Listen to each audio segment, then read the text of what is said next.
চলো আজকে আমাদের যেটা টপিক সেটা হচ্ছে গিয়ে বৃত্তের পরিধি। ঠিক আছে, আজকে আমরা কি করব, বৃত্তের পরিধি। তাহলে তোমরা প্রথমে আগে, আমি কিন্তু তোমাদের কোনো কথা শুনবো না, তোমরা কোশ্চেন করলে বলবে, হাত তুলে কোশ্চেন করবে। আমি কিন্তু একবারে নয়েজ ক্যান্সেলেশন অন করে দিয়েছি, তোমরা শুধু শুনবে, আমি বলবো। ঠিক আছে, চ্যাপ্টারের নাম হচ্ছে বৃত্তের পরিধি। তোমাদের লেখার কোনো কিছু দরকার নেই, শুধু অঙ্কগুলো পড়বে সূত্র দিয়ে, শুধু সূত্রগুলো পাশে একটু লিখে নিও, তাহলেই হলো। বৃত্তের পরিধি পেয়ার খাতা থেকে পেয়ার করে নিব। ঠিক আছে, বৃত্তের পরিধি বলো। আগে বৃত্তের সংজ্ঞা যদি আমি বলি তাহলে কি বলবো?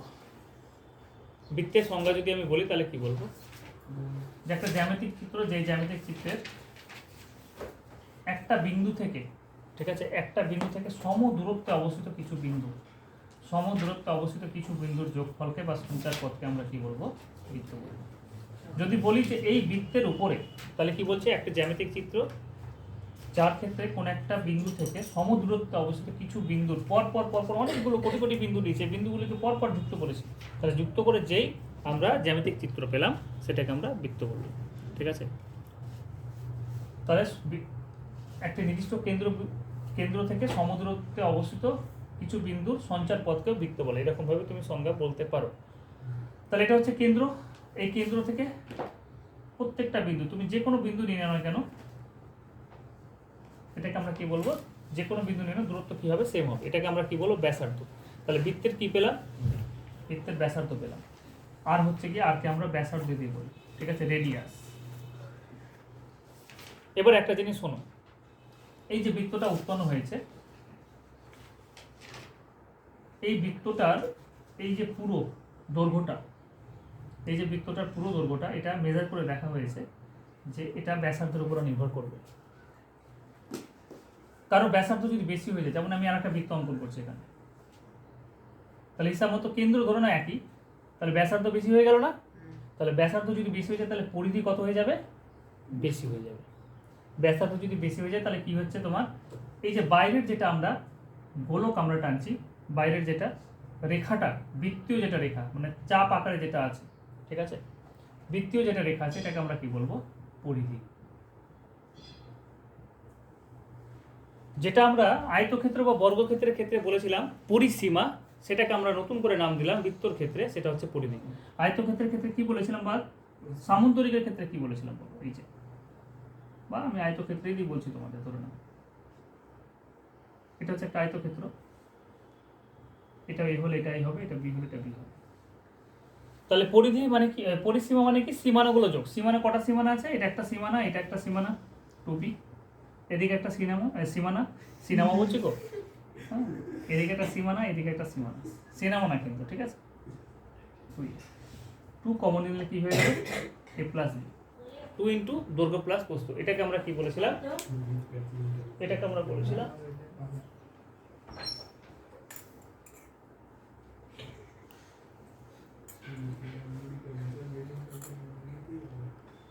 বৃত্তের ক্ষেত্রে যেটাকে আমরা পরিধি বলছি, বর্গক্ষেত্র, আয়তক্ষেত্র বা অন্য কোনো চিত্রের ক্ষেত্রে আমরা কি বলবো? সেটাকে পরিসীমা বলছি। ঠিক আছে, জিনিসটা একই, সীমানাটা যোগ। এই যে সীমানাটা আছে এর দৈর্ঘ্য কত হয়ে যাবে? সেটা মেজার করে দেখা হয়েছে, এর দৈর্ঘ্য কত হবে? 2π। প্রমাণ করা যায়, আমি আর প্রমাণে যাচ্ছি না। এখানে নতুন করে একটা জিনিস পেলাম, সেটা হচ্ছে পাই। তোমরা বলবে যে স্যার পাইটা কি করে এলো? ঠিক আছে, নতুন করে একটা জিনিস পেলাম, সেটা হচ্ছে পাই। পায়ের যেটা মান হচ্ছে সেটা হচ্ছে কি কত? কাছাকাছি, 22-এর সাথে বলতে পারো কাছাকাছি, অ্যাকুরেট 22-এর সাথে না, 22-এর সাথে কাছাকাছি। এবার একটা জিনিস আমাকে বলো তো, যে আমরা এই যে 2π আর লিখছি আর 2r লিখছি, দুটোকে যদি অনুপাত করি তাহলে কেটে যাচ্ছে না, যে কত আসবে? পাই আসবে। তাহলে এরকম প্রমাণ করে দেখা হয়েছে, যখন একটা বৃত্ত, দেখো এটা আমি সুতো দিয়ে একটা বৃত্ত তৈরি করলাম, ঠিক আছে, একটা সুতো নিলাম, সুতোটাকে এরকম ভাবে গোল আকারে শেপ দিলাম, ঠিক আছে। তাহলে গোল আকারে শেপ দিলে এটার তো একটা দৈর্ঘ্য আছে, সেটা তুমি বের করতে পারবে। এরকম একটা লম্বা সুতো ছিল, যেই সুতোটাকে আমি কি করলাম? রাউন্ড আকারে এরকম পেঁচিয়ে দিলাম, তাহলে এটা বৃত্ত হয়ে গেল। তাহলে এটার দৈর্ঘ্য আমি জানি, সেটা হচ্ছে কত? 10 মিটার, কথা মানে বলছি, ঠিক আছে। এবার আমি কি করলাম, এখান থেকে এইটুকু দূরত্ব বের করলাম, যেটার দৈর্ঘ্য ধরে নাও 3 মিটার মতো, 3 পয়েন্ট সামথিং এসে আমি 3 ধরে নিলাম। তো যখন আমি 10 মিটারকে 3 দিয়ে ভাগ দিচ্ছি তখন আমি একটা জিনিস পাচ্ছি, একটা ভ্যালু পাচ্ছি। এই ভ্যালুটা কত আসবে? 3.1427 আসবে। কথা মানে বলছে, ঠিক আছে, অ্যাকুরেট নাও আসতে পারে, আমি জাস্ট বোঝানোর জন্য বললাম। এই যে ভ্যালুটা 3.1427, যেটাকে আমরা নাম দিয়েছি সেটা হচ্ছে কি পাই। কেন নাম দিলাম? যে এর ভ্যালুটা যেটা আছে সেটা পায়ের কাছাকাছি। পাই মানে একটা নাম দিলাম নির্দিষ্ট, একটা পাই দিয়ে একটা বই পাওয়া যায়, ঠিক আছে। যে বইয়ে এই যে পাই হচ্ছে ইরেশনাল নাম্বার, তোমরা রেশনাল নাম্বার ইরেশনাল নাম্বার করেছিলে না, মূলদ সংখ্যা অমূলদ সংখ্যা, দশমিকের পরে যদি তোমার রিপিটেশন না হয় নাম্বারের, তাহলে এটাকে আমরা কি বলে দিয়েছিলাম? নন রিপিটিং, নন রেকারিং। সেই নাম্বারটাকে আমরা কি বলেছিলাম? অমূলদ সংখ্যা। তাহলে পাই সবসময় হচ্ছে একটা অমূলদ সংখ্যা। 22-এর সাথে কি? তাহলে 22-এর সাথে হচ্ছে মূলদ সংখ্যা, এটাকে আমরা কি করেছি? p/q আকারে লিখেছি। কিন্তু পাই হচ্ছে গিয়ে অমূলদ সংখ্যা, যেটা ইকুইভ্যালেন্ট টু, মানে সেই জন্য বলছি পুরোপুরি সমান না, পুরোপুরি সমান না, কাছাকাছি সমান। পায়ের যেটা ভ্যালু আসবে 3.1427, এরকমভাবে পয়েন্ট করে চলে যাবে। মেমোরি কিং আর বলা হয় যারা পায়ের ভ্যালুকে মনে রাখতে পারে। পয়েন্টের পরে কেউ 50,000, কেউ 60,000, কেউ 70,000 ভ্যালু মুখস্থ রেখেছে। পাই দিয়ে শুধুমাত্র বইয়ের সেভ, কারণ পাইকে এটা, এই যে পায়ের যেটা ভ্যালু সেটা হচ্ছে কি 3.1427 যেটা আছে, এটা অনেক পর্যন্ত রিপিটেশন হয় না এই নাম্বারটা। তো আমরা যেটা পেলাম, এই যে ভ্যালুটা পাই, এই যে ভ্যালুটা যেটা পেলাম সেটা পায়ের কাছাকাছি আসছে, সেই জন্য এটাকে বলছি, মানে 22-কে 7 দিয়ে ডিভাইড করলে পায়ের যে 4টা সংখ্যা দশমিকের পরে সেই পর্যন্ত তোমার ভাগটা মিলে যায়। সেই জন্য আমরা কোনটা নিচ্ছি এখানে? 22-এর 7কে নিচ্ছি, পাইকে নিচ্ছি না, ঠিক আছে। পাই বলছি ঠিক, কিন্তু ভ্যালু কত বসাচ্ছি? 22-এর 7। কেন? যে দশমিকের পরে 3-4 ঘর পর্যন্ত ভাগটা মিলে যাচ্ছে, সেই জন্য আমরা 22-এর 7 বসাচ্ছি, ঠিক আছে।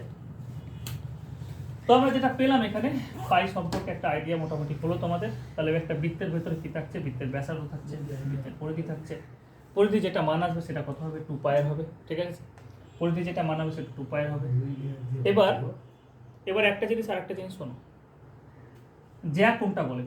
বৃত্তের উপরে দুটো বিন্দু নিলাম, ঠিক আছে, দুটো বিন্দুকে যুক্ত করলাম, তাহলে যেই সরলরেখা উৎপন্ন সেটাকে আমরা কি বলবো? বৃত্তের জ্যা।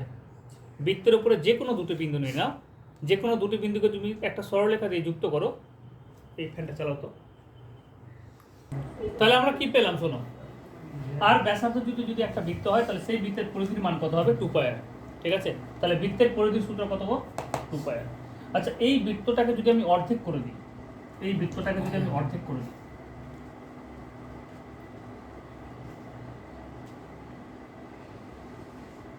তোমাদের একটা কনসেপ্ট বলতে বলতে এটা ছেড়ে দিয়েছি।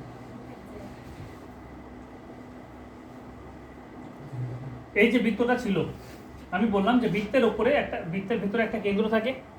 আমি বললাম যে বৃত্তের উপরে যে কোনো দুটো বিন্দু নাও, যুক্ত করে দাও, তাহলে এটাকে আমরা কি বলবো? জ্যা। তাহলে এরকম তো একটা জ্যা আছে যেটা বৃত্তের কেন্দ্র দিয়ে গেছে, তাই না? এরকম একটা জ্যা আছে যেটা বৃত্তের কেন্দ্র দিয়ে গেছে। এইখান থেকে এইটুকুর দৈর্ঘ্য যদি আর হয়, তাহলে এখান থেকে এইটুকুর দৈর্ঘ্য কত হবে? আর হবে। এবং এটা হচ্ছে বৃত্তের জ্যা। তাহলে বৃত্তের বৃহত্তম যেটা জ্যা সেটা হচ্ছে বৃত্তের ব্যাস। এটা হচ্ছে দেখো বৃত্তের ব্যাস, ঠিক আছে। তাহলে ব্যাসের দৈর্ঘ্য কত হয়ে গেল? ব্যাস মানে হচ্ছে r প্লাস r, মানে কত হয়ে গেল? 2r। আর হচ্ছে গিয়ে কি? ব্যাসার্ধ। ব্যাসার্ধ কি বলেছি তোমাদের? আর ব্যাসের দৈর্ঘ্য কত? 2r। এই ব্যাস হচ্ছে গিয়ে বৃত্তের বৃহত্তম জ্যা। তার আর ব্যাসার্ধ বিশিষ্ট একটা বৃত্তের পরিসীমা কত? 2 পাই। আর পরিসীমা কত পেলাম? পরিসীমা যেটা পেলাম সেটা হচ্ছে গিয়ে 2 পাই। তাহলে এইবার যদি আমি এই বৃত্তটাকে না এঁকে আমি একটা বৃত্ত অঙ্কন করছি, সেটা হচ্ছে গিয়ে এরকম, ভালো করে বুঝবে। এটা হচ্ছে বৃত্ত ছিল, কিন্তু আমি অর্ধেকটা কেটে দিলাম। এটা কি হলো বলো তো? অর্ধবৃত্ত। তাহলে অর্ধবৃত্তের ক্ষেত্রে এটা কি? এটা হচ্ছে বৃত্তের কেন্দ্র, অর্ধেকটা আঁকিনি। এখান থেকে এটুকুর দৈর্ঘ্য কত? আর এখান থেকে এটুকুর দৈর্ঘ্য কত? আর। তাহলে অর্ধবৃত্তের ক্ষেত্রে যদি আমি বলি পরিসীমা কত হবে?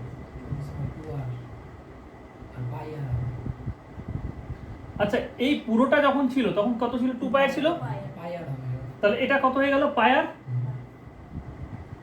আর এখান থেকে এটুকুর দৈর্ঘ্য কত বলো? 2r। তাহলে আর যদি কমন নিই তাহলে কত হয়ে গেল? পাই প্লাস 2। আর পাইয়ের মান কত গো? তাহলে হয় আমরা এটা মনে রাখবো, আর নাহলে এটা মনে রাখবো, এখানে মান দিয়ে মনে রাখতে গেলে এটা দরকার নেই। পায়ের মান তুমি যদি বসাও তাহলে 22-এর 7 দিয়ে মানটা আসবে, এটা আমরা অঙ্কের ক্ষেত্রে ইউজ করবো। তাহলে আমরা জাস্ট এই দুটো কনসেপ্ট, যে বৃত্তের পরিধি সেটা হচ্ছে গিয়ে তোমার কত হবে 2 পায়ার, অর্ধবৃত্তের পরিধি কত হবে পায়ার, জাস্ট এই দুটো কনসেপ্ট দিয়ে আমরা অঙ্ক করবো, আর কিছু নেই। পেজ নম্বর 232, ফার্স্ট কোশ্চেন কি বলেছে,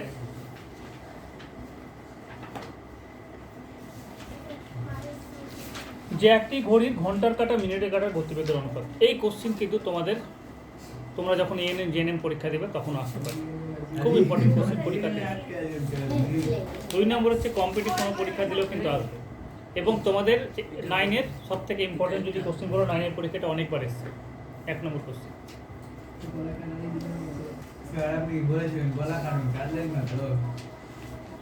দেখো কি বলেছে, বলছে একটি ঘড়ির ঘন্টার কাঁটা মিনিটের কাঁটা গতিবেগের অনুপাত কত। এটা হচ্ছে ঘড়ি, এটা মিনিটের কাঁটা, আর এটা হচ্ছে কি গো ঘন্টার কাঁটা, তাই তো? তাহলে আমাকে বলেছে আমি কি করলাম, দুটো কাঁটাকে সেম ধরে নিলাম, ছোট বড় হয় আমি সেম ধরে নিলাম, ঠিক আছে? আমি ছোট বড় ধরলাম না, আমি সেম ধরে নিলাম। তাহলে আমাকে ব্যাসার্ধটা সেম ধরতে হবে। তাহলে এখানে একটু ব্যাসার্ধটা, তাহলে যেই বরাবর ঘুরছে সেটা হচ্ছে কি তোমার ব্যাসার্ধ, এই যেখান থেকে যে বরাবর ঘুরছে সেটা পরিধি ঘুরছে না, আমি দুটো কাঁটাকে ছোট বড় করলাম না, সেম হাইটের করে নিলাম। তাহলে আমাকে বলেছে যে ঘড়ির কাঁটার, বলছে ঘন্টার কাঁটা মিনিটের কাঁটার গতিবেগের অনুপাত। তুমি যদি ছোট করো না তাহলে দুটো আলাদা আলাদা বৃত্ত হয়ে যাবে, তুমি যদি ছোট করো না তাহলে দুটো আলাদা বৃত্ত হয়ে যাবে, তখন সেক্ষেত্রে করতে পারবে না। আমাকে বলেছে ঘড়ির ঘন্টার কাঁটা এবং মিনিটের কাঁটা গতিবেগের অনুপাত। তাহলে আমরা কি বলেছিলাম দেখো, আমরা যখন নিউটনের ওই চ্যাপ্টারটা পড়েছিলাম বল গতি, তখন আমরা বলেছিলাম যে বেগ সমান দূরত্ব, এই সরণ সমান, এরকম ভাবে লিখেছিলাম যে দূরত্ব বেগ ইন্টু সময়, দূরত্ব সমান হচ্ছে বেগ ইন্টু সময়। তাহলে বেগ মানে কি,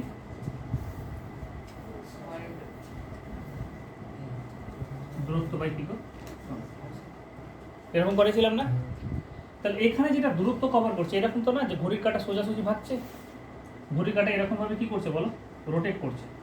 তাহলে রোটেট করা মানে কি, তোমরা অ্যান্সার দেখে নিবে, ফেয়ার খাতায় করে দেওয়া আছে খুব সুন্দরভাবে, আমি সেগুলোতে টাইম ওয়েস্ট করবো না, ঠিক আছে? আমি যদি ঘন্টার কাঁটা বলি, এটা আওয়ার হ্যান্ড লিখলাম, আমাকে কি চেয়েছে দেখো, তোমাকে বলেছে ঘন্টার কাঁটা এবং মিনিটের কাঁটা, একটা হচ্ছে কি তোমার মিনিট হ্যান্ড, আওয়ার হ্যান্ড, একটা হচ্ছে মিনিট হ্যান্ড, আওয়ার হ্যান্ড, একটা হচ্ছে মিনিট হ্যান্ড, এরকমভাবে করবে না, বই যেরকম আছে সেরকমভাবে লিখে করেছি দেখবে। তাহলে ঘন্টার কাঁটা কি করছে, 2 পায়ের ঘুরছে, তাই না? আর মিনিটের কাঁটাও কি করছে বলো, 2 পায়ের ঘুরছে। ঘন্টার কাঁটা পুরোটা ঘুরছে, মিনিটের কাঁটাও কি করছে, পুরোটা ঘুরছে, কিন্তু ঘন্টার কাঁটা পুরোটা ঘুরতে 2 পায় মানে কি অতিক্রান্ত দূরত্ব, 2 পায় মানে অতিক্রান্ত দূরত্ব, এই 2 পায়ের ঘুরতে ঘন্টার কাঁটার কত সময় লাগছে, 12 ঘন্টা না? 1 ঘন্টা হলে এরকম এলো, 2 ঘন্টা হলে এরকম এলো, 3 ঘন্টা হলে এখানে এলো, 4 ঘন্টা এটা, 5 ঘন্টা এটা, এরকম ভাবে 12 ঘন্টা লাগছে। কিন্তু মিনিটের কাঁটার পুরো একবার প্রতিক্ষণ করতে কত সময়, 1 ঘন্টা। তাহলে অতিক্রান্ত দূরত্ব বাই সময়, সেটাই তো গতিবেগ। 2 পায়ের কেটে গেল, এখানে 1/12, এখানে কত হচ্ছে বলো, 1, 12 দিয়ে গুণ করে দিলাম, তাহলে কত হলো 1:, কত হয়ে গেল। অনেকে এইভাবে করে, কিন্তু আমি যখন বোঝাই তখন এরকমভাবে বোঝাই, যে অনেকের এটাতে ডাউট থাকে যে কাঁটাতে ছোটো বড়, আমি সেই জন্য কাঁটাকে সেম করে নিয়েছি, নাহলে কিন্তু হবে না। এবার তুমি অ্যাঙ্গুলার দিয়েও করতে পারো, যে ঘন্টার কাঁটাও কত ডিগ্রি ঘুরছে, 360 ডিগ্রি, আর মিনিটের কাঁটাও কত ঘুরছে, 360 ডিগ্রি। তাহলে ঘন্টার কাঁটা ঘুরছে 360 ডিগ্রি, কত সময়, 12 ঘন্টায়। মিনিটের কাঁটা 360 ডিগ্রি ঘুরছে কত ঘন্টায়, 1 ঘন্টায়, তাই না? এটা অ্যাঙ্গুলার ভেলোসিটিতে করা যায়। তাহলে 1/12, 1, 12 দিয়ে গুণ করে দাও, তাহলে কত হচ্ছে 1:, কত।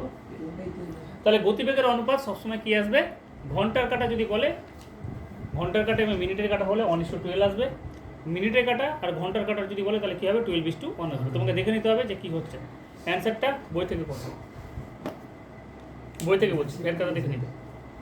নেক্সট কি বলেছে, তোমাদের এনার্জি আছে, করানো যাবে? কতজন পড়তে চাইছো আর দেখি, টাইম লাগবে এমসিকিউ করতে, কিন্তু সহজ নেই। নেক্সট কোশ্চেন কি বলেছে দেখো, একটি বৃত্তাকার পার্ক, চলো করি, আর একটা করি। একটি বৃত্তাকার পার্ক কি বলেছে সম্পূর্ণ একবার, শোনো, বৃত্তাকার পার্ক সম্পূর্ণ একবার পরিক্রম করতে সমান পাই এক্স বাই 100 মিনিট সময় লাগে। বলছে পার্কটি সোজাসুজি ব্যাস বরাবর অতিক্রম করতে সমান কত সময় লাগবে? ঠিক আছে, তাহলে এই ছিল বৃত্তাকার পার্ক।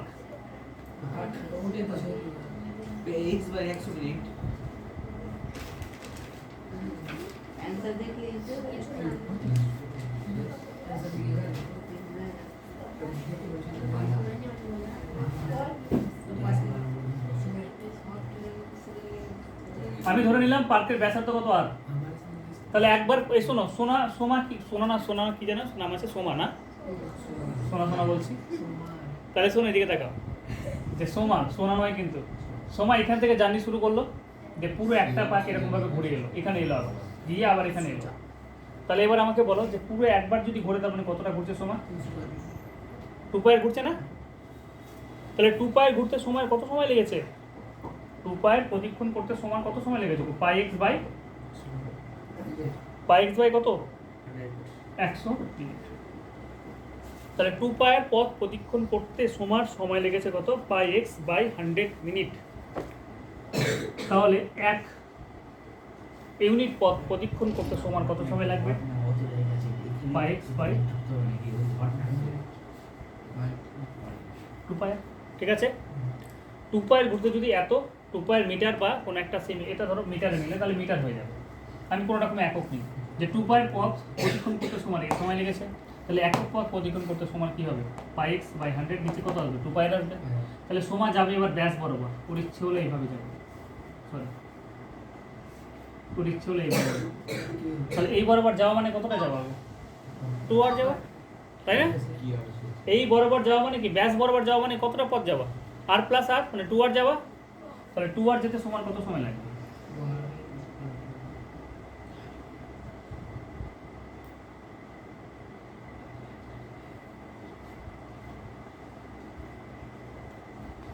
বলো, আপত্তি করার কিছু আছে?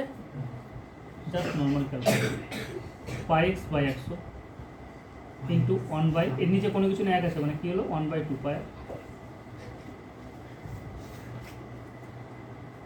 এখানে 2 কাটলো, এখানে পাই কাটলো, এখানে আর কাটলো, তার মানে কত হয়ে গেল? এক্স বাই কত হয়ে গেল? 100। তোমাদের দেখবে আমি ঐকিক নিয়মে এভাবেই করিয়ে দিয়েছি, ঠিক আছে, ঐকিক নিয়মে এভাবেই করিয়ে দিয়েছি। এখানে 19 নম্বর আর 20 নম্বরে যতগুলো অঙ্ক আছে সবগুলো ইম্পর্টেন্ট, ঠিক আছে, সবগুলো ইম্পর্টেন্ট। ঐকিক নিয়মে করবে যে 2 পায়ের পথ প্রতিক্রম করতে সময় লাগে, লিখে করবে, ঠিক আছে, সময় লাগে পাই এক্স বাই 100 মিনিট, তাহলে 1 ইউনিট পথ অতিক্রম করতে সময় লাগে এটা বা এটা, তাহলে 2 আর পথ প্রতিক্রম করতে সময় লাগবে এটা, ঠিক আছে, 2 আর দেখো। চলো ছেড়ে দেওয়া আছে, এরপর দিন আমরা বাকি অঙ্কগুলো করব।